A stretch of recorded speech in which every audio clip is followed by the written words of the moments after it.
श्री गुरुचरित्र अध्याय 6 गोकर्ण महिमा महाबळेश्वर लिंग स्थापनम नाम षष्ठोऽध्यायः। ओम श्री गणेशाय नमः, श्री सरस्वतये नमः, श्री गुरुभ्यो नमः, श्री कुलदेवतायै नमः, श्रीपाद श्री वल्लभाय नमः, श्री नृसिंह सरस्वतये नमः, दत्तात्रेय सद्गुरुभ्यो नमः। ओम नामधारक म्हणे सिद्धासी, स्वामी तू ज्योती अंधकारासी, प्रकाश केले जी आम्हासी, गुरुपीठ आद्यंत त्रिमूर्ती अवतार होऊनी आपण, तीर्थे करावया किम कारण, विशेष कायासे गोकर्ण म्हणून गेले तया स्थानी, तीर्थे असती अपरंपार समस्त सांडुनी प्रीतिकर, कैसा पावला दत्तात्रेय अवतार, श्रीपाद श्री वल्लभ विस्तारुनी आपणासी, सांगा स्वामी कृपेसी, म्हणून लागतसे चरणांसी, नामधारक प्रीती करे, ऐकोनी नामधारकाचे वचन, संतोष झाला सिद्ध आपण, सांगतसे विस्तारून गुरुचरित्र परियेसा, ऐक शिष्या शिखामणी तुवा पूशिले, जे का प्रश्नी संतोष झाला अंतःकरणी, सांगेन चरित्र श्री गुरूंचे, तुझ करिता गा आम्हासी, लाभ झाला असमसाहसी, गुरुचरित्र सांगावयासी, उत्कंठा मानसी होतसे, मनसी त्रयमूर्ती अवतरोन, तीर्थे हिंडती केवी आपण, विशेष पातला गोकर्णा म्हणून पुससी आम्हासी, दत्तात्रेय देव जाण, तीर्थे हिंडे याची कारणे, भक्तजना दीक्षा करणे, उपदेशितसे हितार्थ, विशेष तीर्थ आपुले स्थान, गोकर्णी असे शंकर आपण, याची कारणे निर्गुण त्रयमूर्ती वसती तये स्थानी, गोकर्णीचे महात्म्य सांगता असे अनुपम्य, एक चित्त करुणी नेम, ऐक शिष्या नामधारका, त्या तीर्थाचे आद्यंत सांगेन तुझ विस्तारत, जे जय वर लाधले असत अपूर्व असे ऐकावया, महाबळेश्वर लिंग देखा, स्वयंभू शिव असे ऐका, आख्यान असे विशेषा लंबोदरे प्रतिष्ठिले, शिष्य म्हणे सिद्धासी, तीर्थ महिमा वानिसी, विघ्नेश्वरे प्रतिष्ठिले कैसी, विस्तारुनी सांग मज, ऐसे शिष्य विनवीत ऐकोनी बहु संतोषत, निरोपित से आद्यंत महाबळेश्वर लिंग चरित्र, कुलस्थ ब्राह्मणाची भार्या, नाम तियेचे कैकया, ईश्वर भक्ती अति प्रिया, शिव पूजा सर्व काळी, नित्य करी लिंग पूजन, पूजे विणे नेघे अन्न, ने ऐसे क्रमिता एक दिन, न मिळे लिंग पूजेसी, व्रतभंग होईल म्हणून मृत्तिका लिंग करुणी, पूजित होती संतोषोनी, भक्तिपूर्वक अवधारा, तिचा पुत्र अति क्रूर, नाम तया दशशीर, आला तेथे वेगवक्त्र, माता दर्शन करावया, नमिता झाला मातेसी, पुसे पूजा काय करीसी, सांगतसे विस्तारेसी, पूजिते लिंग मृत्तिकेचे, रावण म्हणे जननीसी, माझी माता तू म्हणवीसी, मृत्तिकेचे लिंग पूजेसी, अभाग्य आपुले म्हणतसे, मागुती म्हणे तियेसी, पूजिल्या फळे कायसी, कैकया सांगे पुत्रासी, कैलास पद पाविजे, रावण म्हणे मातेसी, कैलास आणुनी तुझ पाशी, दिले तरी होय कैसी, कावो करीतेसी सायास, ऐसे म्हणतसे रावण, माते सवे करी पण, आणि न त्वरित उमारमण कैलासा सहित लंकेसी, पूजा करीवो स्वस्थ चित्तेसी, मृत्तिकालिंग असे कायसी, म्हणून निघाला त्वरितेसी मनोवेगे निशाचर पावला त्वरित शिवपुरासी शुभ्र पर्वत रम्यासी धरोनी हालवी क्रोधेसी 20 बाहू भुजाबळे आंदोळले कैलास भुवन उपटीतसे तो रावण दाही शिर टेकून उचलीन म्हणे उल्हासे शिर लावून पर्वतासी कर टेकून मांडीसी उचलिता झाला त्राणेसी पाताळ सप्त आंदोलने हडाचुक विशेष आपण कुरुम भ्याला कापोन भयचकित देवगण अमरपुर कापतसे कंपायमान स्वर्ग भुवन सत्यलोकादि विष्णु भुवन मेरू पडतसे गडबडोन म्हणते प्रलय मांडला कैलासपुरीचे देवगण भयभीत झाले कापोन भयचकित गिरिजा आपण होऊन गेली शिवापाशी पार्वती विनवी शिवासी काय झाले कैलासासी आंदोळतसे भारेसी पडो पाहते निर्धारी नगरात झाला आकांत बैसले ती तुम्ही सावचित्त करावा तुम्ही प्रतिकार त्वरित म्हणून चरणी लागले ईश्वर म्हणे गिरिजेसी न करी चिंता मानसी रावण भक्त माझा परियेसी खेळतसे भक्तीने ऐसे वचन ऐकोनी विनवी गिरिजा नमोनी रक्ष रक्षका शूलपाणी राखे समस्त देवगणा ऐकोनी उमेचा विनंती शंकरे चेपिले वामहस्ती दाही शिरे भुजा विसासहिती शीरकला संधिगिरीत चिंता करी मनी बहुत शिव शिव ऐसे उच्चारित ध्यातसे स्तोत्र करीत शरणागता रक्ष म्हणूनी त्राही त्राही पिनाकपाणी जगद्रक्षा शिरोमणी शरण आलो तुझे शरणी मरण कैंचे भक्तासी शंकर भोळा चक्रवर्ती ऐकोनी त्याची विनंती चेपिले होते वामहस्ती काढिले त्वरित कृपेने सुटला तेथून लंकेश्वर स्तोत्र करीतसे अपार शिर छेदोनी धरिले करी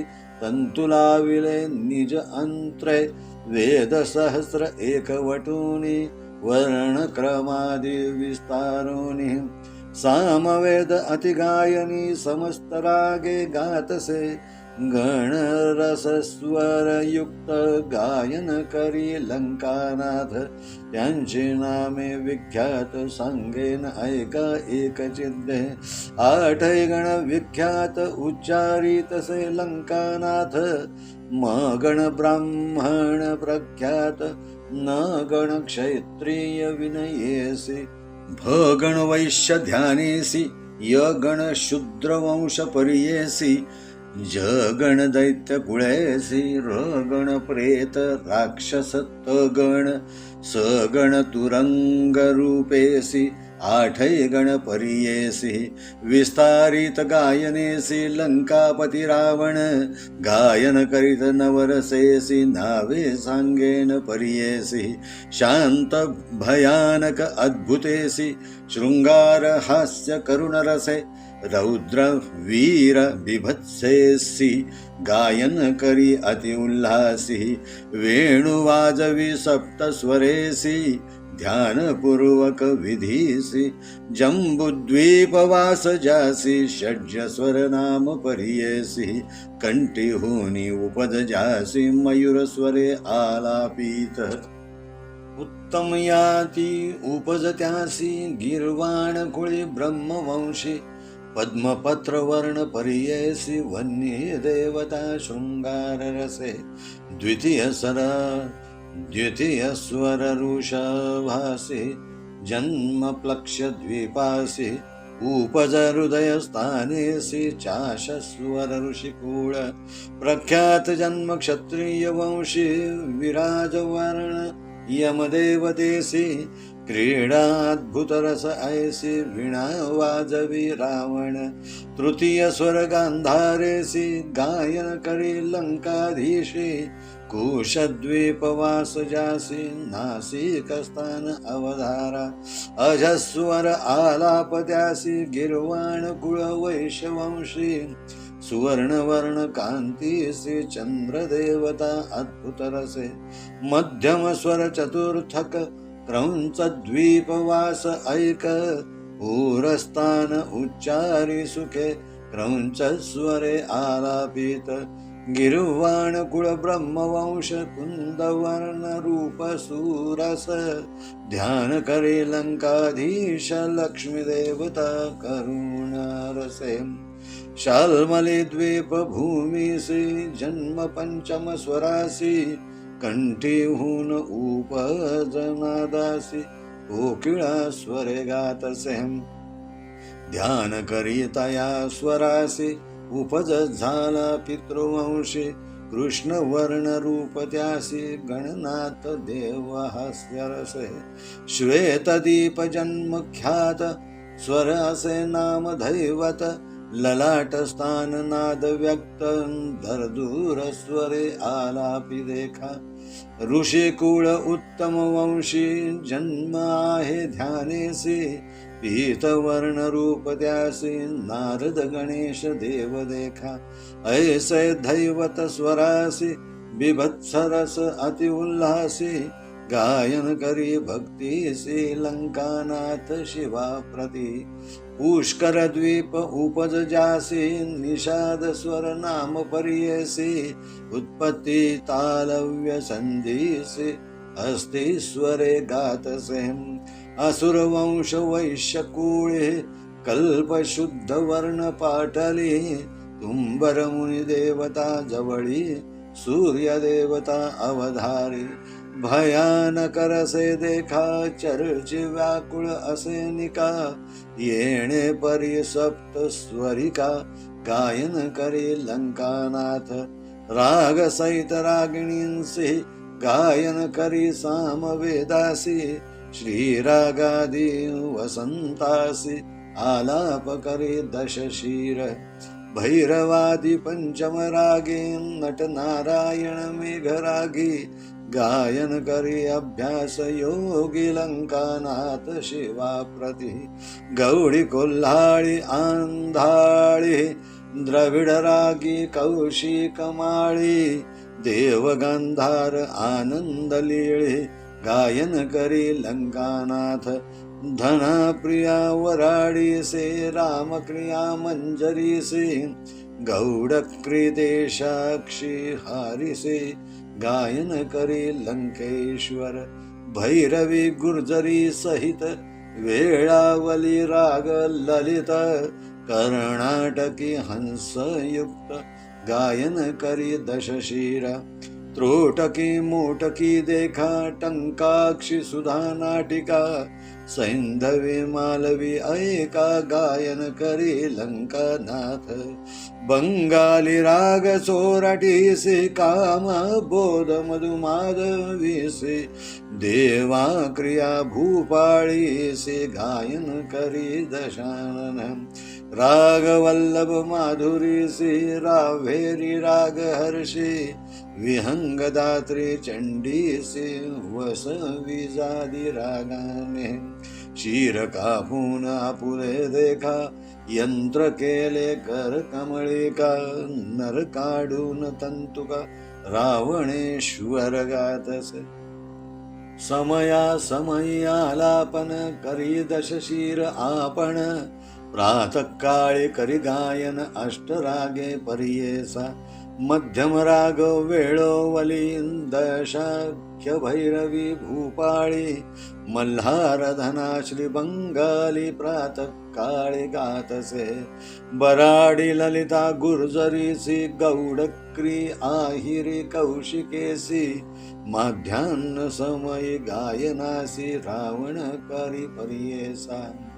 कुरंजितोडी माला श्रियेसी देशाख्य पंचम परियेसी अपराह्न वेळ अतिहर्षी ईश्वरा प्रतिगातसे चार प्रहरी गौडीयसी राम कली श्रीरागासी देव क्रेपट मंजिरेसी वसंतु रागे ऋतुकाळे ऐसे 36 रागेसी गायन करी सामवेदासी निर्वाण रूप आहे कैसे चंद्रमौळेचे भक्ती दे रावणाचे भक्तीसे प्रसन्न ईश्वर त्वरितेसी निज रूपाती हर्षी उभा राहिला सन्मुख पंचवक्त्र त्रिनेत्रेसी 10 भुजा स्वरूपेसी उभा राहुनी संतोषी मागवर म्हणत असे म्हणे रावण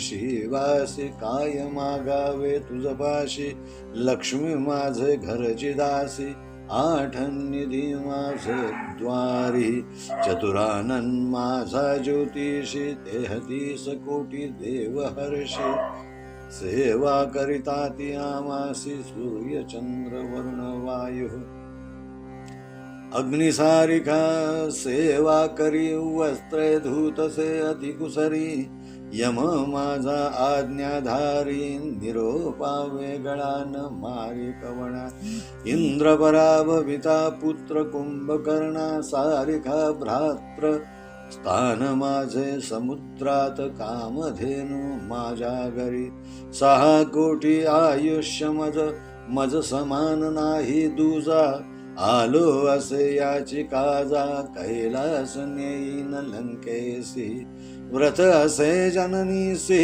नित्य पूजावे तुमासी मनोरथ पुरवावे भक्तीसी कृपा मूर्ती दातारा ईश्वर म्हणे रावणासी जरी चाड असेल पूजेसी काय करीसी कैलासासी प्राणलिंग देईन तुझ जे मनींची वासना पुरेल ऐसे जाण लिंग असे माझा प्राण म्हणून दिले रावणासी पूजा करी वेळ तिन्ही अष्टोत्तर शतजप करोनी रुद्राभिषेके करोनी पूजा करी एक चित्ते वर्षे 3 जरी पूजिसी तुझी माझे स्वरूप होसी जे जय मनी इच्छिसी पावसी त्वरित अवधारी हे लिंग असेल जयापाशी मृत्यू नाही परियेसी दर्शन मात्रे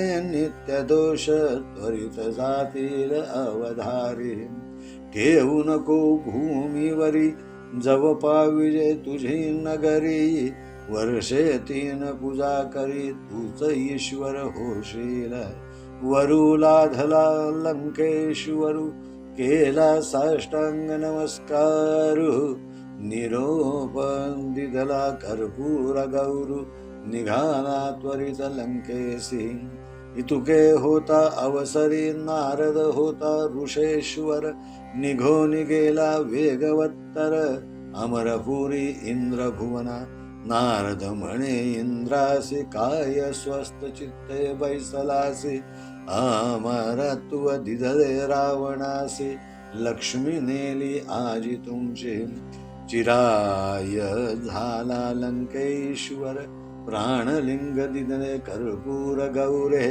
आणि कदिदला असे वर तुझी ईश्वर होशील वर्षे 3 पूजलियासी तुझी माझे स्वरूप होसी तुझी नगरीच कैलासी मृत्यू नवे कधी तुझ ऐसा वर लाधोनी रावण गेला संतोषोनी 33 कोटी देव कोठूनी सुटतील आता तुम्हासे जावे त्वरित तुम्ही आता सेवा करावी लंकानाथा उर्वशी रंभा मेनका त्वरिता भेटीस न्यावे रावणासे ऐसे वचन ऐकोनी इंद्र भ्याला कापोनी नारदासे विनवी कर जोडूनी काय करावे म्हणत असे नारद म्हणे इंद्रासी उपाय करावे त्वरितेसी जावे तुम्ही ब्रह्मयापाशी तो यासी उपाय करील त्वरित करील. इंद्र नारद समवेत गेले ब्रह्मलोका त्वरित. विस्तारोनी वृत्तांत सांगे इंद्र ब्रह्मयासी. ब्रह्मदेव म्हणे इंद्रासी जावे त्वरित वैकुंठासी. दैत्यावरी ऋषिकेशी उपाव करील निर्धारी. म्हणून निघाले तिघे जण पावले त्वरित वैकुंठ भुवन. भेटी जाहली नारायण सांगते वृत्तांत रावणाचा. विरिंची म्हणे विष्णूसी प्रतिकार करा वेगेसी. कारण असे तुम्हासी राम अवतारी परियेचा. 33 कोटी देवांसी घातले असे बंधनेसी. याची कारणे तुम्हासी कारण असे अवधारा. ईश्वराचे प्राणलिंग घेऊन गेला दैत्य चांग. आता रावण अभंग तोची ईश्वर होईल. त्वरित उपाव करावा यासी पुढे जड होईल तुम्हासी. निर्धाळावया राक्षसांसी अवतरोनी तुम्हीच यावे. ऐसे विनवी चतुरानन तव श्री विष्णू म्हणे कोपोन. कार्य नासिले म्हणून निघाला झडकर कैलासासी. विष्णू आला ईश्वरापाशी म्हणे शंकरा काय करीसी. प्राणलिंग रावणासी देणे काय कारण तुम्हा.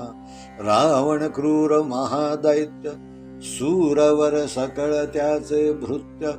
कारागृही असती समस्त केवी सुटती सांग आम्हा. ऐसे दुराचारी यासी वर देता तुम्ही कैसी. देवत्व गेले त्याची या घरासी. घेईल स्वर्ग निर्धारी. ईश्वर म्हणे विष्णूसी तुष्टलो त्याचे भक्तीसी. विसर पडिला मासी संतोषोनी दिदले प्राणलिंग. आपले शिर छेदोनी देखा विणा केला स्वहस्तिका. सप्तस्वर वेदादिका गायन केले भक्तीने. जरी मागता पार्वतीसी देतो सत्य परियेसी. भूली पडली भक्तीसी लिंग नेले प्राण माझे. विष्णू म्हणे उमाकांता तुम्ही ऐसे वर देता. आमासी सायास होय बहुता. दैत्य उन्मत्त होता ती. देवद्विजादी लोकांसी पीडा करिता ती बहुवसी. याची कारणे आपणासी अवतार घेणे घडले देखा. कधी दिदले लिंग त्यासी नेले असेल लंकेसी. शंकर म्हणे विष्णूसी 5 घटी झाल्या देखा. ऐकताची शिववचन उपाय केला नारायणे. चक्र पाठविले सुदर्शन सूर्या आड भावयासी. बोलावनी नारदासी सांगतसे ऋषिकेशी. तुम्ही जावे त्वरितेसी जाता लंकेसी रावण. मार्गे जाऊनी त्यासी विलंब करावा परियेसी. जाऊन न ध्यावे लंकेसी त्वरित जावे म्हणतसे. चक्र झाले सूर्या आड स्नान संध्या रावणा चाड. तुम्ही जाऊन या दृढ विलंब करावा तयासी. ऐसे ऐकून या बोला नारद मुनी त्वरित गेला. मनोवेगे पावला मार्ग क्रमिता लंका नाथ. नारदाते पाठवुनी विष्णू विचारी आपुले मनी. गणेश्वराते विनवुनी पाठवू म्हणे विघ्नासी. बोलावुनी गणेशासी सांगे विष्णू विनयेसी. कैसा रावण परियेसी तू ते सदा उपेक्षितो.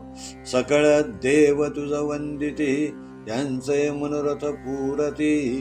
तुझ जे जन उपेक्षिती विघ्न होय तयांसी. तुझ नेणता रावण देखा घेऊन गेला निधान ऐका. प्राणलिंगाती विशेषा नेरे शिवा चाळवूनी. आता तुवा करणे एक रावणापाशी जावे ऐक. कपट रूपे व्हावे कुब्जक पाळवेश धरोनिया वाटेसी होईल अस्तमान रावण करील संध्या वंदन नारद गेला याची कारण विलंब करावया रावणासी आज्ञा शिवाची रावणासी लिंगन ठेवावे भूमीसी शौचाचमन समयासी आपणा जवळी न ठेविजे बाळवेशे तुवा जावे शिष्य रूप करुणा भावे सूक्ष्म रूप दाखवावे लिंग घ्यावे विश्वासुने संध्या समयी तुझे हाती लिंग देईल विश्वास रीती तुवा ठेवावे तत्काळ क्षिती लिंग राहील तेथेची येणे परी गणेशासी शिकवी विष्णू परियेसी संतोषोनी महाहरुषी भातुके मागे तये वेळी लाडू तिळवे पंचखाद्ये ईक्ष खोबरे दाढी मांधे शर्करा घृत क्षीर सध्ये घ्यावे त्वरित आपणासी चणे भिजवून आपणासे तांदूळ लाया साखरेसे त्वरित देणे भक्षणेसे मज कारणे म्हणतसे जे जे मागे विघ्नेश्वर त्वरित देत शारंगधर भक्षित निघाला वेगवक्त्र ब्रह्मचारी वेश धरुनी गेला होता नारद पुढे ब्रह्म ऋषी महागाढे उभा ठेला रावणा पुढे म्हणे कोठून आलासी रावण म्हणे नारदासी गेलो होतो कैलासासी केले उत्सर्ग तपासी संतोष विले चंद्रमौळी प्रसन्न होऊन या आम्हासी लिंग दिदले परियेसी आणिक सांगितले संतोषी लिंग महिमा अपार नारद म्हणे लंकानाथा दैव अधिक तुझे आता लिंग लादलासी अमृता जाणू आम्ही आद्यंत दाखवे लिंग आम्हा कैसी पूर्ण जाणे परियेसी लिंग लक्षण तुम्हासी सविस्तारे सांगेन नारदाच्या बोलासी विश्वास न करी परियेसी दाखवी दुरुनी करेसी व्यक्त करोनी लिंग ते वेळी नारद म्हणे लंकेशा लिंग महिमा प्रकाशा सांगेन ऐक बहुवसा कथा ऐके बैसोनिया लिंग उपजले कवणे दिवशी जाण आपण पूर्वा परेसी एक चित्ते परियेसी कथासे अपूर्व ऐक गिळून सकळ सैरी भासी मृग एक काळाग्नियसी ब्रह्मांड खंड परियेसी पडिला होता तो मृग ब्रह्मा विष्णू महेश्वरांसी गेले होते पारधियेसी मृग मारिला परियेसी भक्षिले मेदतये वेळी त्यासी होती तीन शिंगे त्या खाली होती तीन लिंगे ती घी घेतली तीन भागे प्राणलिंगे परियेसा लिंग महिमा ऐके कानी जे पूजितील वर्षे तिन्ही तेची ईश्वर होतील निर्गुणी वरद मूर्ती तोची होय लिंग असेल जयस्थानी तेच कैलास असे जाणी महत्व होते याची गुणी ब्रह्मा विष्णू महेश्वरांसी असे आणिक अपार महिमा सांगेन ऐक एक नेमा रावण म्हणे कार्य आवा जावे त्वरित लंकेसी म्हणून निघाला महाबळी नारद म्हणे तये वेळी सूर्यास्तमान आहे जवळी संध्याकाळ ब्राह्मणासी सहस्र वेद तू वाचिसी संध्याकाळी मार्ग भ्रमीसी वाटेस होईल तुझनिशी संध्यालोप होईल आम्ही राहू संध्या वंदनासी म्हणून नारद विनयेसी कुसोनिया रावणासी गेला नदीसी नारद इतुकी या अवसरी गणेश पातला ब्रह्मचारी रावणा पुढे चरण चारी समिधा तोडी कौतुके रावण चिंती मानसी व्रतभंग जाहला आपणासी संध्या करावी त्रिकाळेसी संदेह घडला म्हणत असे ईश्वरे सांगितले आपणासी लिंग न ठेवावे भूमीसी संध्या समय झाली निशी काय करू म्हणत असे तव देखिला ब्रह्मचारी अति सुंदर बाळका परी हिंडतसे नदी तीरी देखिले रावणे तय वेळी मग विचारी लंकानाथ ब्रह्मचारी कुमार दिसत न करील आम्हा विश्वासघात लिंग देऊ तया हाती संध्या करू स्वस्थ चित्तेसी लिंग असेल तया पाशी बाळक आहे हा निश्चिदेसी म्हणून गेला तया जवळी देखून या दश शीर पळत असे लंबोदर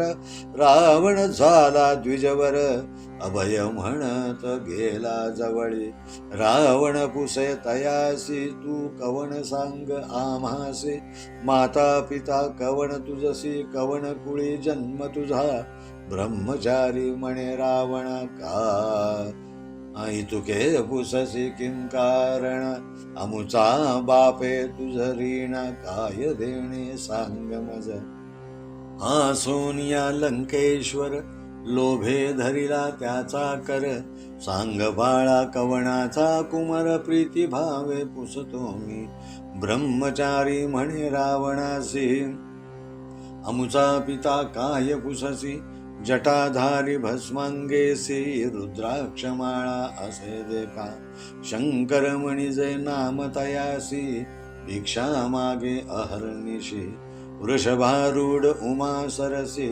जननी माझी जगन्माता इतुके काम हा पुसदोसी तुझ देखदा भीती आमासी बहुत होतसे परियेसी सोडी कर जाईन रावण म्हणे ब्रह्मचारी तुझा पितासे दरिद्रे सदा भिक्षा मागे भारी सौख्य तुझ काही नाही आमचे नगर लंकापूर रत्न खचित आहे ती घर आम्हा सवे चाल कुमरा देव पूजा करी सुखे जे जे मागसी आम्हासी सकळ देईन परियेसी सुखे चाल आम्हा सरसी म्हणे रावण तय वेळी ब्रह्मचारी म्हणे त्याशी लंकेसी आहेत बहुत राक्षसी आपण बाळक अरण्यवासी खातील तेथे मज देखा न ये तुझिया नगरासी सोडी जाईन घरासी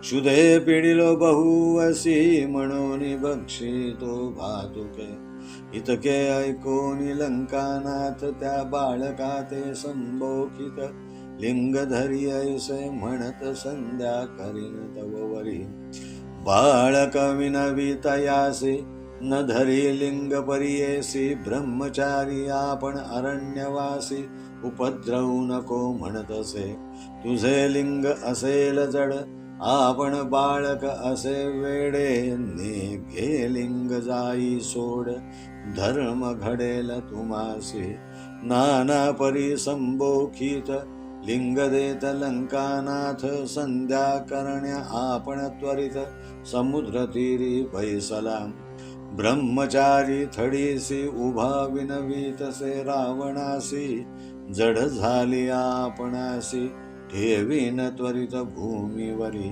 तीन वेळ तुम्हासी बोलावीन परियेसी वेळ लागल्या तुम्हासी ठेवीन आपण भूमीवरी ऐसा निर्धार करोनी उभा गणेश लिंग धरुनी समस्त देव विमानी बैसोनी पाहती कवतुक अर्घ्य समयी रावणासी बोलवी गणेश परियेसी जड झाले आपणासी लिंग घेगा म्हणतसे न्यासपूर्वक अर्घ्य देखा रावण करीतो अति विवेका आती दाखवितो बाळका येतो राहे म्हणून आणिक एक क्षण पाहोनी गणेश बोले वेळ दोन्ही, जड जाहले म्हणून शीघ्र यावे म्हणतसे.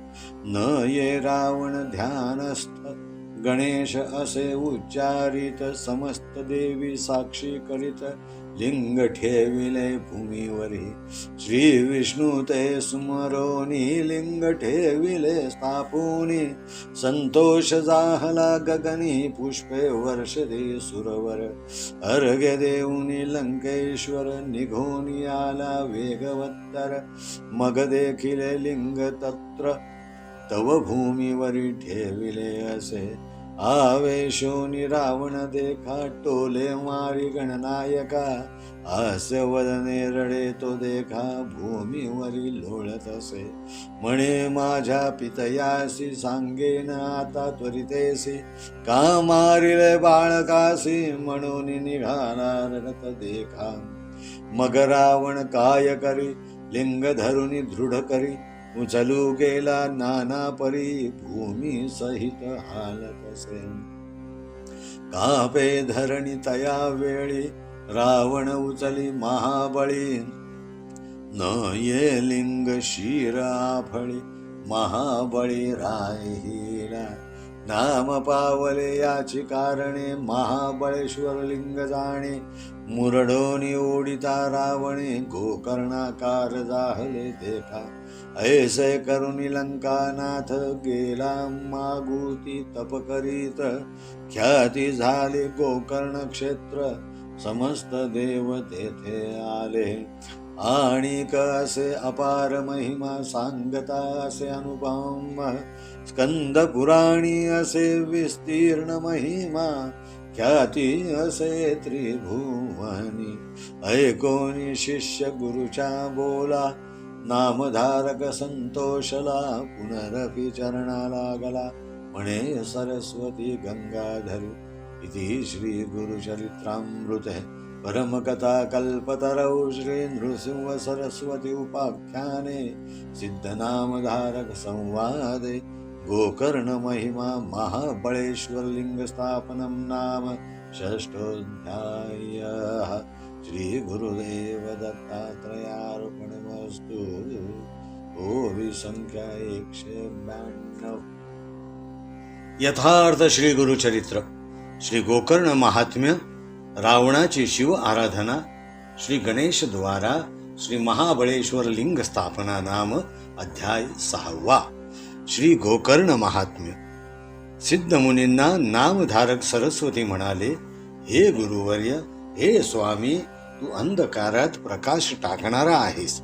गुरुपीठाची माहिती सांगून मला आपण उपकृत केले. मला आपण ज्ञान गंगा दिलीत. त्रिमूर्तींनी अवतार घेऊन प्रत्येक तीर्थक्षेत्री जाण्याचे कारण काय ते मला समजले नाही. गोकर्ण क्षेत्रात असे विशेष काय आहे जेणेकरून ते या तीर्थक्षेत्री येऊन पोहोचले. तीर्थक्षेत्रे पुष्कळ आहेत, परंतु दत्तात्रय अवतारी श्रीपाद श्रीवल्लभ गोकर्णालाच का आलेत हे मला कृपा करून सविस्तर समजावून सांगा.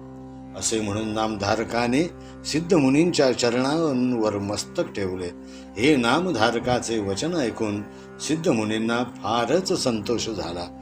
ते म्हणाले, हे शिष्या, तुला मी संपूर्ण गुरुचरित्र कथन करून सांगतो. तू जे प्रश्न मला विचारले त्यामुळे माझ्या अंतःकरणाला अतीव आनंद झाला. तुझ्यामुळे मला अपरिमित फायदा झाला आहे. तुझ्यासारखा गुरुचरित्र श्रवण करणारा शिष्य मिळाल्यामुळे मला देखील कथा सांगताना उत्साह वाटतो. आता तू प्रश्न केलास की दत्तात्रयांनी अवतार घेऊन तीर्थक्षेत्री हिंडून गोकर्णालाच का आले, तेव्हा शिष्या एकाग्र मनाने ऐक. दत्तात्रेय देखील भक्तजनांना दीक्षा देण्याकरिता तीर्थक्षेत्रात हिंडत असत. गोकर्णाचे विशेष म्हणजे तेथे स्वतः शंकराचा निवास आहे. त्यामुळे निर्गुण त्रिमूर्तीचे ते स्थान आहे. गोकर्णीचे महात्म्य आता तुला विस्तारून सांगतो. ज्या ज्या लोकांना तेथे वर प्राप्त झाले ती कथा रोमांचकारक आहे. महाबळेश्वराचे लिंग हे शिवाचे स्वयंभूलिंग आहे. व त्याची प्रतिष्ठापना प्रत्यक्ष गणपतीच्या हस्ते झाली आहे असे आख्यान आहे. तेव्हा शिष्य नामधारक म्हणाला, हे महाराज, या लिंगाची प्रतिष्ठापना विघ्नेश्वराच्या हाताने झाली आहे असे वर्णन आपण सांगता, ते कसे ते मला नीट समजावून सांगा. हे शिष्याचे भाषण ऐकून सिद्ध मुनींना परम आनंद झाला व महाबळेश्वर लिंग चरित्र सांगावयास सुरुवात केली. रावणाचे मातेला वचन. ब्रह्मदेवाचा मानस पुत्र पुलस्त्य हा होता. त्याचा पुत्र पालस्त्यई, त्याची बायको कैकसी, हिला गुरुचरित्रकारांनी कैकया असे म्हटले आहे. कैकसी ही रावणाची माता होय. तिला ईश्वर भक्ती फार प्रिय होती. सर्व काळी ती शिवपूजा करीत असे. असा तिचा रोजचा नियमच होता. रोज नित्य नियमाने ती शिवलिंग पूजन करीत असे. पूजेविना ती अन्न ग्रहण करीत नसे. एके दिवशी काय झाले, तिला पूजेकरिता लिंग मिळाले नाही. आपला व्रतभंग होईल म्हणून मातीचे लिंग तयार करून मोठ्या भक्तिभावाने व संतोषाने पूजन करीत होती. तिचा पुत्र रावण हा फार क्रूर वृत्तीचा होता. दशमुखी रावण मातेच्या दर्शनाकरिता आला. मातेला नमन केले व पृच्छा केली, हे माते, तू कशाची पूजा करतेस? तेव्हा कैकसी म्हणाली, मृत्तिकेच्या लिंगाची पूजा करते. तेव्हा रावण म्हणाला, तू माझी माता म्हणवितेस आणि मृत्तिका लिंगाची पूजा करतेस? तेव्हा कैकसी म्हणाली, लिंगपूजन केल्याने कैलास पद प्राप्त होते. तेव्हा रावण म्हणाला, मग तू इतके कष्ट कशाला करतेस? प्रत्यक्ष कैलास तुला आणून देतो. मग तर झाले ना. असे म्हणून रावणाने मातेजवळ प्रतिज्ञा केली की मी तुला त्वरित कैलासासह उमारमणाला अर्थात महादेवाला आपल्या लंकेत घेऊन येतो. मग तू स्वस्थ चित्ताने त्यांचे पूजन करीत बैस. या मृत्तिका लिंगाचे काय पूजन करतेस? रावणाची शिव आराधना. असे म्हणून तो निशाचर राक्षस मनोवेगाने निघाला. तो थेट शिवपुरात येऊन पोहोचला व आपल्या 20 बाहू भुजांच्या बळाने शुभ्र सुंदर कैलास पर्वताला धरून रागाने हलवू लागला. त्यामुळे कैलास भुवन हलू लागले, डगमगू लागले. ते कैलास भुवन आपल्या 10 शिरांच्या जोरावर सहजपणे उचलून घेऊ याची त्याला खात्री होती. रावण खाली बसला. मांडीवर दोन्ही हात ठेवून आपली शिरे पर्वताला लावली आणि अत्यंत जोराने कैलास भुवन उचलून धरले. तेव्हा सप्त पाताळ हलू लागले. शेषाचा फणा हलू लागला. कूर्म भयाने कापू लागला. सर्व देवगण भयचकित झाले. अमरापूर अर्थात इंद्राची अमरावती देखील कंपित झाली. स्वर्ग भुवन कंपायमान झाले. सत्यलोक विष्णू भुवन इत्यादींची तीच अवस्था झाली. मेरू गडबडून पडू लागला. कैलासपुरीचे देवगण भयचकित झाले. भीतीने थरथर कापू लागले. गिरिजा माता भयचकित होऊन शिवापाशी गेली व त्यांना म्हणाली, हे भगवान, कैलास भुवन मोठ्याने झोके घेत आहे. आपण पडतो की काय अशी भीती वाटत आहे. हे आपल्या कैलासास काय झाले? साऱ्या नगरात भयंकर गडबड उडाली आहे आणि तुम्ही मात्र स्वस्थ चित्ताने बसले आहात. तेव्हा हे देवा, आपण काहीतरी उपाय करावा व आम्हा सर्वांचे निवारण करावे. असे म्हणून ती शिवमुनीच्या चरणावर मस्तक ठेवती झाली. तेव्हा ईश्वर गिरिजेला म्हणाले, हे देवी, याची तू काही एक काळजी करू नकोस. रावण हा माझ्या परम भक्तांपैकी एक आहे. तो भक्तिभावाने खेळत आहे. त्यामुळे काळजीचे काहीच कारण नाही. तेव्हा गिरिजा म्हणाली, हे शूलपाणी, तुमचा खेळ होतो आहे, पण बाकी सर्व देवगणांचा भीतीने प्राण जायची वेळ आली आहे. तेव्हा त्यांचा जीव वाचविणे हे फक्त तुमच्या हातात आहे. हे गिरिजेचे वचन ऐकून शंकराने आपला डावा हात जमिनीवर दाबला. तेव्हा तो रावण पर्वताच्या व जमिनीच्या सांध्यात अडकून पडला. तेव्हा रावण फार चिंतित झाला व शिव शिव असा जप करून शिवस्तोत्र गाऊ लागला. शरणागताचे रक्षण करण्यासाठी शंकराला विनवू लागला, हे त्राही त्राही पिनाक पाणी, हे जगद्रक्षा शिरोमणी, मी तुला शरण आलो आहे. तुला शरण आलेल्या भक्ताला तू मरण कसे देशील? ऐसी विनंती ऐकून भोळ्या चक्रवर्ती शंकराने आपला डावा हात त्वरित वर उचलला. तेव्हा लंकेश्वराची तेथून सुटका झाली. तो बाहेर येऊन शंकराची अपार स्तुती करू लागला. आपले शिर छेदून हातात धरले, स्वतःची आतडी काढून तंतुला लावली, सहस्त्र वेद एकवटून वर्णक्रमाने सामवेदासहित समस्त राग गाऊ लागला. गणरस स्वरयुक्त लंकानाथ गायन करू लागला. त्या गणस्वरांची माहिती सांगतो, ती नीट ऐक. मुख्य गण 8 आहेत.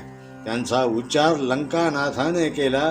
त्यातील म गण म्हणजे ब्राह्मण, न गण म्हणजे क्षत्रिय, भ गण म्हणजे वैश्य व य गण म्हणजे शूद्रवंश, ज गण म्हणजे दैत्यकुळ, र गण म्हणजे प्रेतयोनी, त गण म्हणजे राक्षस, स गण म्हणजे तुरंगरूप अर्थात अश्वरूप. याप्रमाणे 8ही गणांचा विस्तार करून रावण गायन करू लागला. रावण नवरसात गायन करू लागला. त्या नवरसांची नामे येणेप्रमाणे आहेत: शांत, भयानक, अद्भुत, शृंगार, हास्य, करुण, रौद्र, वीर व बिभत्स. याप्रमाणे नवरसयुक्त गायन केले. लंकानाथ सप्तस्वराने विणा वाजवून गायन करू लागला. गायनात सप्तस्वर हे आहेत: षड्ज, ऋषभ, गांधार, मध्यम, पंचम, धैवत व निषाद अर्थात सा रे ग म प ध नी. षड्ज या स्वराचे उत्पत्ती कंठामध्ये होते. तो जंबूद्वीपात राहतो. मयुराच्या स्वराप्रमाणे त्याचा आलाप असतो. त्याचा जन्म उत्तम अशा ब्राह्मणाच्या वंशात देवाच्या कुळामध्ये झालेला आहे. त्याचा वर्ण कमळाच्या पानासारखा आहे. अग्नी ही त्याची देवता आहे. त्याने शृंगार रसाचा परिपोष होतो. दुसरा स्वर ऋषभ आहे. त्याचे निवासस्थान लक्षद्वीपात असून तो हृदयातून उत्पन्न होतो. त्याची आलापी चास पक्ष्याच्या स्वराप्रमाणे आहे. याचा जन्म ऋषीच्या कुळात झाला आहे. प्रख्यात अशा क्षत्रिय वंशात त्याचा जन्म झालेला असून त्याचा वर्ण पिंजरेसारखा आहे. त्याची देवता यम आहे. रावणाने विणेवर अद्भुत अशी क्रीडा केली. तिसरा स्वर गांधार आहे. रावणाने गांधार स्वरानेही गायन केले. गांधाराचा निवास कुशद्वीपात असून नाग हे त्याचे स्थान होय. त्याचा आलाप बकरीच्या आवाजाप्रमाणे असतो. देवाच्या कुळात व वैश्य वंशात जन्मलेल्या या स्वरांची सोन्यासारखी कांती असून चंद्र ही त्याची देवता होय. अद्भुत हा रस होय. मध्यम हा चौथा स्वर आहे. त्याची वस्ती क्रौंच द्वीपात असते. उर हे त्याचे स्थान होय. क्रौंच या पक्षाच्या आवाजाप्रमाणे त्याचा आलाप असतो. कुळ देवांचे, वंश ब्राह्मणांचा, कुंद फुलाप्रमाणे वर्ण, सुंदर रूप, लक्ष्मी देवता व करुण रस अशा या स्वराचे रावणाने ध्यान केले. पाचवा स्वर पंचम आहे. या स्वराचा जन्म शाल्मली द्वीपात झालेला असून तो कंठातून उपजतो. कोकिळ स्वराप्रमाणे त्याचा आलाप असतो. पितृवंशात जन्मलेल्या या स्वराचा वर्ण काळा आहे. गणेश हा त्याचा देव असून हास्य हा रस आहे. रावणाने या स्वराचे ध्यान केले. धैवत हा 6वा स्वर आहे. त्याचे जन्मस्थान श्वेतद्वीप असून या नादाचा उच्चार ललाट स्थानातून होतो. बेडकाच्या आवाजाप्रमाणे त्याचा आलाप असतो. त्याचे ऋषीचे कुळ असून ब्राह्मण वंशात जन्म झाला आहे. त्याचे रूप पिवळ्या रंगाचे असून नारद व गणेश या देवता आहेत. या धैवत स्वराने बिभत्स रसाचा परिपोष होतो. रावणाने शंकराला उद्देशून भक्तीने व उत्साहाने या स्वरातही गायन केले. निषाद हा 7वा स्वर आहे.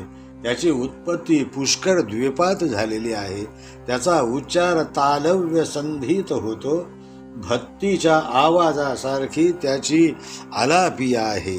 असुर वंश व दैत्य कुळ असून त्याचा वर्ण शुद्ध लाखेसारखा लाल असतो. तुंबरू मुनी आणि सूर्य या देवता आहेत. अशा या सप्तस्वरामध्ये अत्यंत व्याकुळ होऊन रावणाने गायन केले. त्यात सर्व रस प्रकट झाले. अशा प्रकारे राग रागिणी सामवेदाचे गायन करू लागला. श्री वसंत भैरव नटनारायणाचा मेघराग याचा अभ्यास करून दशानन शिवाची गानस्तुती करू लागला. तसेच गौड, कौल्हाळी, कौशिक, द्रविड, देवगांधार या रागात मोठ्या आनंदाने गायन करू लागला. त्यानंतर धनश्रिया, वराडी, रामक्रिया, मंजरी, गौडकी, देशाक्षी याचे गायन करू लागला. भैरवी, गुर्जरी, वेळावली, ललित रागात हंसयुक्त कर्नाटकी गायन करू लागला. त्रोटकी, मोटकी, टकक, कौशिक, सुधामयी, सैधवी, मालवी या रागाने गायन करू लागला. बंगाली राग सोरटीसाठी अर्थात नटनारायणाची स्नुषा व मेघाभार्या, कामबोध, मधुमाधव्यसाठी तसेच भूपाली इत्यादी गायन तो रावण करू लागला. आपले शिर कापून व शरीराच्या शिरा काढून त्याला तार म्हणून लावून तंबोरा तयार केला व गायन करू लागला. वेळेला अनुसरून रावण गायन करीत असे. प्रातःकाळी अष्टराग गायन केले.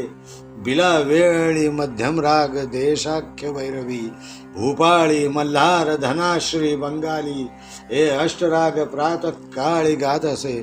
तसेच वराडी, ललिता, गुर्जरी, घोडकी, अहिरी, कौशिक हे माध्यान्ह काळी गात असे. कजरी तोडी, माला, श्रीयसी, देशाख्य पंचम तिसऱ्या प्रहरी गात असे. चौथ्या प्रहरी गोडीयसी, रामकली, श्रीराम, देवकी, पटमंजरी, वसंत हे राग गायन करीत असे. अशा तऱ्हेने रावणाने 36 रागात चंद्रमौळीची भक्ती केली. तेव्हा रावणाच्या भक्तीने शंकर प्रसन्न झाले व प्रत्यक्ष समोर येऊन उभे राहिले.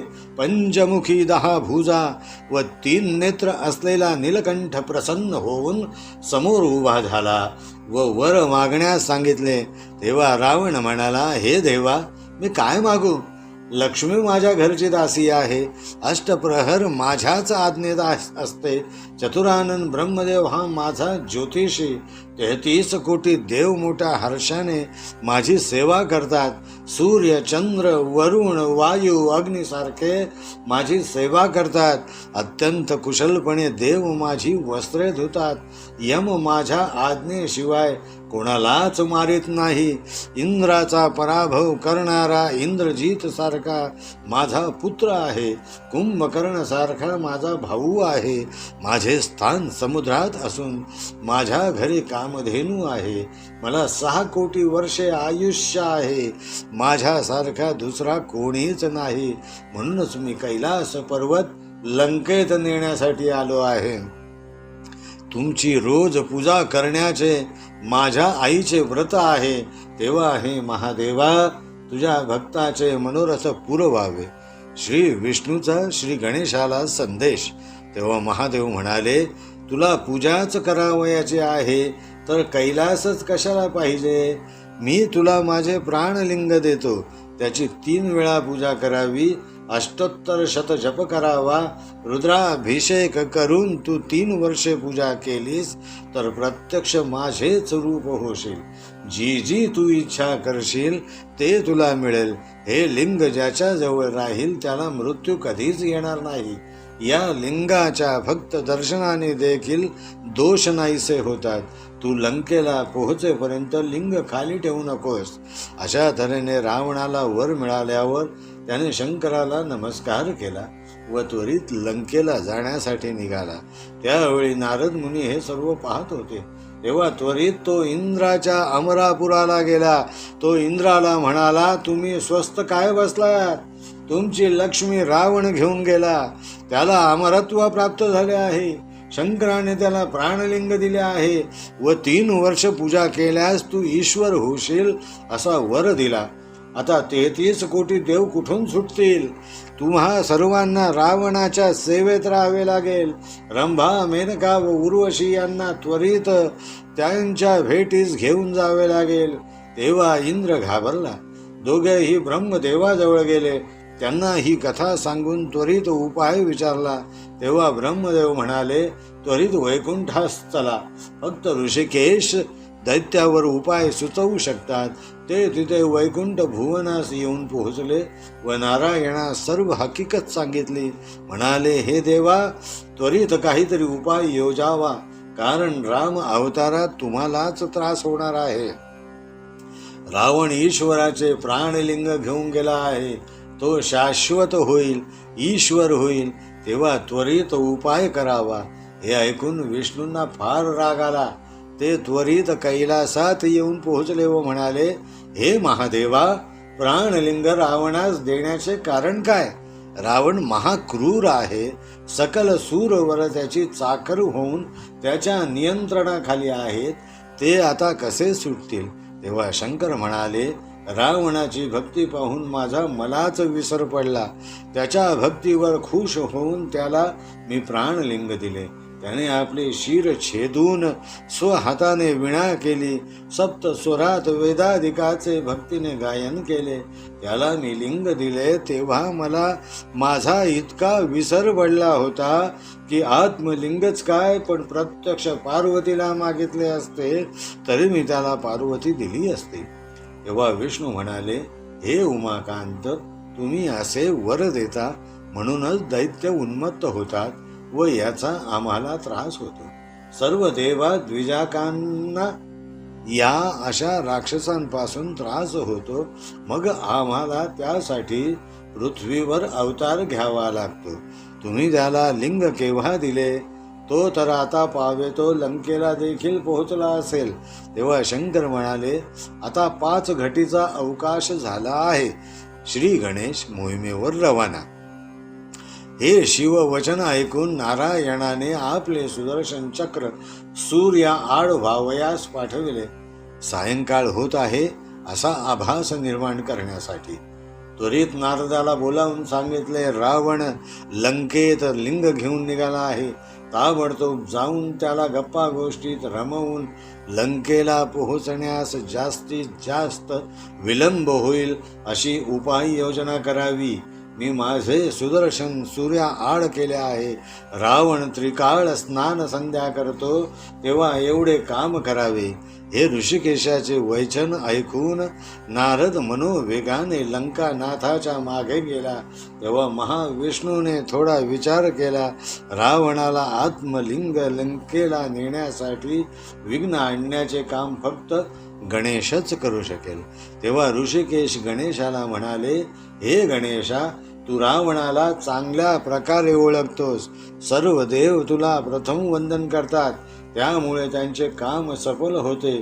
जे तुझी उपेक्षा करून वागतात त्यांच्या कामात विघ्ने येतात. आता थोड्या वेळापूर्वी लंकापती रावणाने शिवाला फसवून त्यांचे प्राणलिंग घेऊन गेला आहे. ते प्राणलिंग हस्तगत करण्याची जबाबदारी मी तुझ्यावर सोपवितो. तू रावणाजवळ बालवेश घेऊन जावे. त्याला रस्त्यात सायंकाळ होईल तेव्हा तो स्नान संध्या करण्यासाठी जाईल. त्याला शिवाची आज्ञा आहे की तू लंकेत पोहोचेपर्यंत हे लिंग जमिनीवर ठेवू नकोस. तसेच शौचाचमनाच्या वेळी देखील आपणाजवळ ठेवू नये अशी आज्ञा शिवाने केली आहे. तेव्हा तू वामन रूपी लहान बालकाचे रूप घेऊन समोर व्हावे व रावणाचा विश्वास संपादन करून लिंग हस्तगत करावे. संध्याकाळ समय तो लिंग तुझ्या हाती देईल तेव्हा तू ते लिंग तेथेच खाली ठेवावे, म्हणजे लिंग तेथेच राहील. याप्रमाणे विष्णूने श्री गणेशाला सांगितले. तेव्हा गणेशाने तिळाचे लाडू, पंचखाद्य, ऊस, खोबरे, डाळिंब, ताजे शर्करा, घृत, क्षीर आपणास तत्काळ द्यावे असे म्हणाला. तसेच चणे भिजवून व तांदूळ, लाह्या व साखर मिसळून द्यावे असे तो म्हणाला. तेव्हा विघ्नेश्वराने जे जे मागितले ते सर्व विष्णूने त्याला दिले. त्या वस्तू खात खात ब्रह्मचारी वेश धरून श्री गणेश मार्गाला लागला. लिंग महिमा. त्याआधी नारद पुढे गेलेलेच होते. तो महान थोर ब्रह्ममुनी रावणा पुढे उभा राहिला व म्हणाला, हे रावणा, तू कुठून आलास? तेव्हा रावणाने सांगितले, मी कैलासात गेलो होतो. तेथे उत्तम तप केले व चंद्रमौळीला प्रसन्न केले. शिवानी प्रसन्न होऊन मला लिंग दिले, असे सांगून त्याने लिंग महिमा नारदाला कथन केला. तेव्हा नारद म्हणाला, हे लंकानाथा, तुझे दैव खरोखरच थोर आहे. तुला लिंग प्राप्त झाले म्हणून प्रत्यक्ष अमृत प्राप्त झाले ते मला सर्व माहीत आहे.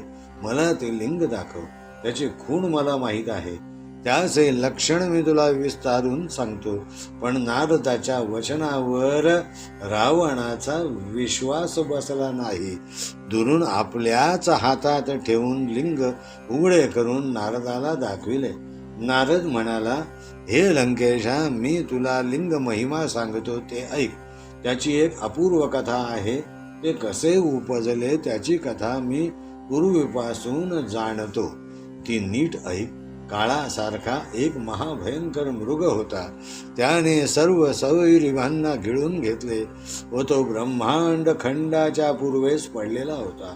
ब्रह्मा, विष्णू, महेश शिकारीला गेले असता त्यांना तो मृग दिसला. त्याची त्यांनी शिकार केली व मेध भक्षण केले. त्याला 3 शिंगे होती. त्या प्रत्येक शिंगाखाली एक एक लिंग होते. तिघांनीही 3 भाग करून प्राणलिंग म्हणून जवळ ठेवले. त्या लिंगाचा महिमा आहे. ते जे त्या लिंगाचे सतत 3 वर्षे पूजा करतील ते स्वतः ईश्वर होतील, निर्गुण होतील, वरदमूर्ती होतील. ज्या ठिकाणी हे लिंग राहील तेच कैलास असा समज आहे. याच्यामुळेच ब्रह्मा, विष्णू, महेश्वरांना या लिंगाचे फार महत्व वाटते. याचा आणखी बराच महिमा आहे. तू एकाग्र मनाने ऐक. तेव्हा रावण म्हणाला, आता मी फार घाईत आहे. मला लंकेत लवकर पोहोचले पाहिजे. असे म्हणून तो रावण समोर निघाला.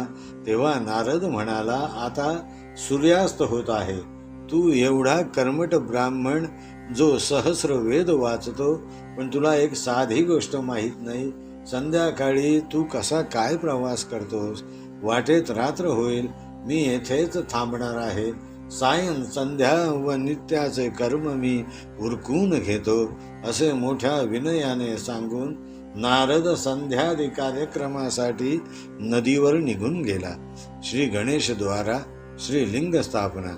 इतक्यात श्री गणेश बाल ब्रह्मचार्याच्या वेशात रावणासमोरून मार्गाने जाऊ लागला. समिधा तोडत तोडत आनंदाने अल्लड बालकाप्रमाणे मार्ग क्रमू लागला. इकडे रावणाच्या मनात संभ्रम निर्माण झाला. आपण नित्य त्रिकाळ संध्या करतो, आज व्रतभंग होईल म्हणून चिंतित झाला. कारण शंकराने सांगितले की लिंग लंकेला पोहोचेपर्यंत जमिनीवर ठेवू नकोस. संध्येची वेळ झाली, आता काय करू? इतक्यात रावणाचे श्री गणेशाकडे लक्ष गेले. नदी तीराने हिंडताना त्या बालकाला पाहून रावणाला मोठा आनंद झाला. हा बालब्रह्मचारी आहे. हा आपला विश्वासघात करणार नाही. त्याच्याजवळ आपण लिंग देऊन ठेवू म्हणजे स्वस्थ चित्ताने संध्या करता येईल म्हणून त्याच्याकडे रावण जाऊ लागला. तो दशशीर रावण आपणाकडे येत आहे असे पाहून गणेश भिवून पळू लागला. तेव्हा रावणाने ब्राह्मण रूप घेतले व त्या बालकाला म्हणाला, हे मुला थांब, भिवू नकोस. तू कोण आहेस? तुझे माता पिता कोण? तुझा जन्म कोणत्या कुळात झाला? तेव्हा गणेश म्हणाला, ही एवढी माहिती कशाला विचारतोस? माझ्या वडिलांकडे तुझे काही कर्ज वगैरे आहे का? तेव्हा लंकेश्वराला त्या बालकाचे मोठे कौतुक वाटले. मोठ्या प्रेमाने त्याचा हात धरला व म्हणाला, तसं नाही हे बाळा, मी तुला सहज विचारले की तू कोणाचा मुलगा आहेस? तेव्हा गणेश म्हणाला, माझा पिता जटाधारी भस्मांकित असून त्यांच्या गळ्यात रुद्राक्षांच्या माळा आहेत. त्यांना शंकर म्हणतात. ते नेहमी भिक्षा मागतात. ते पार्वतीजवळ बैलावर बसलेले असतात. उमा पार्वती जगन्माता ही माझी जननी होय. परंतु तू मला हे सर्व काय विचारतोस? मला सोड, मला तुझी भीती वाटते, मला लवकर घरी जाऊ दे. रावण म्हणाला, तुझा पिता दरिद्र आहे, सदा सर्व काळ भिक्षा मागत असतो, तुला तिथे कोणतेच सुख मिळत नाही. माझे गाव लंकापूर आहे, माझे घर रत्नखचित आहे, माझ्या सोबत माझ्या घरी चल, तुला जे जे लागेल ते ते मी तुला देईन. तिथे निश्चिंत मनाने देवपूजा देखील तुला करता येईल. तेव्हा गणेश म्हणाला, मी येणार नाही. तुझ्या लंकेत खूप राक्षस आहेत, ते मला खाऊन टाकतील. तेव्हा आता मला सोड व घरी जाऊ दे. मला सपाटून भूक लागली आहे, म्हणूनच तर हा खाऊ खात आहे. तेव्हा रावणाने आपली सर्व हकीकत समजावून सांगितली व म्हणाला, माझे संध्या होईपर्यंत लिंग धरून ठेव. तेव्हा गणेश म्हणाला, मी अरण्यातला बालक आहे, हे लिंग काय चीज आहे व कसे धरायचे मला माहीत नाही. शिवाय तुझे लिंग जड असेल, मी वेडा मूर्ख मुलगा आहे, हे जर माझ्या हातून सुटून गेलं तर. पण रावणाने श्री गणेशाला नाना प्रकारे समजावून सांगितले व त्याच्या हाती लिंग देऊन तो संध्या करण्यासाठी नदी तीरावर गेला. तेव्हा श्री गणेश नदीच्या तीराजवळच उभा होता. तो म्हणाला, हे रावणा, तुझे लिंग जड जड झाले तर मी तुला 3दा हाक मारेन. मला सहन न झाल्यास मी ते लिंग जमिनीवर ठेवून. असा निर्धार करून श्री गणेश नदी तीरावर लिंग धरून उभा होता. तेव्हा सर्व देवलोक विमानातून ही गंमत मोठ्या कौतुकाने पाहत होते. रावणाचे अर्घ्य घेण्याच्या वेळी गणेशाने रावणाला आवाज दिला, तुझे लिंग फार जड आहे, लवकर ये. न्यासपूर्वक अर्घ्य घेताना रावणाने खुणेने मी येतोच आहे असे सांगितले. आणखी थोडा वेळ थांबून 2दा आवाज दिला व सांगितले, हे लिंग फार जड झाले आहे, त्वरित ये. तेव्हा रावण ध्यानस्थ होता. तेव्हा 3दा रावणाला आवाज देऊन समस्त देवांच्या साक्षीने श्री विष्णूचे स्मरण करून ते लिंग खाली जमिनीवर ठेवले. तेव्हा सर्वांना अतिशय आनंद झाला. देव सुरवरांनी त्यावर पुष्पांचा वर्षाव केला. रावणाचा संताप अर्घ्य देऊन लंकेश्वर त्वरेने निघून आला. तेव्हा त्याला गणेशाने लिंग जमिनीवर ठेवलेले दिसले. तो रागाने संतप्त झाला. तो गणनायकाला गुद्दे मारू लागला. तेव्हा गणेश जमिनीवर गडबडा लोळू लागला व रडू लागला. म्हणाला, थांब, मी माझ्या वडिलांना सांगतो, मला तू का मारलेस. असे म्हणत तो रडत रडत निघाला. नंतर रावण ते लिंग धरून उचलू लागला. तेव्हा सर्व पृथ्वी हलायला लागली, धरती कापायला लागली. रावण महाबलाने लिंग उचलण्याचा प्रयत्न करू लागला, पण लिंग येत नव्हते. तेव्हा तो आपले डोके बडवून घेऊ लागला. अखेर तो महाबली थकला. म्हणूनच या लिंगाचे नाव महाबळेश्वर लिंग असे झाले. आणि रावणाने ते लिंग जोराने ओढल्यामुळे लिंगाचा आकार गोकर्णासारखा झाला. म्हणून गोकर्ण क्षेत्र म्हणून देखील प्रसिद्ध आहे. समस्त देव तेथे आलेत. असा या गोकर्णाचा बराच महिमा आहे. तो स्कंद पुराणात विस्ताराने सांगितलेला आहे. हे गुरूंचे बोल ऐकून शिष्याला अतिशय आनंद झाला व तो नामधारक सरस्वती गंगाधर सिद्धमुनींच्या चरणी लागला. आता या पुढील कथानकाचे समालोचन आपण पुढील अध्यायात पाहू. इतर अनेक ग्रंथांचा आधार अर्थात संदर्भ घेऊन श्री गुरुचरित्र ग्रंथाचे वाचन व मनन श्री राजलक्ष्मी पब्लिकेशनने श्री गुरुकृपेने भक्त भाविकांसाठी मांडण्याचा प्रयत्न या अध्यायात केलेला आहे.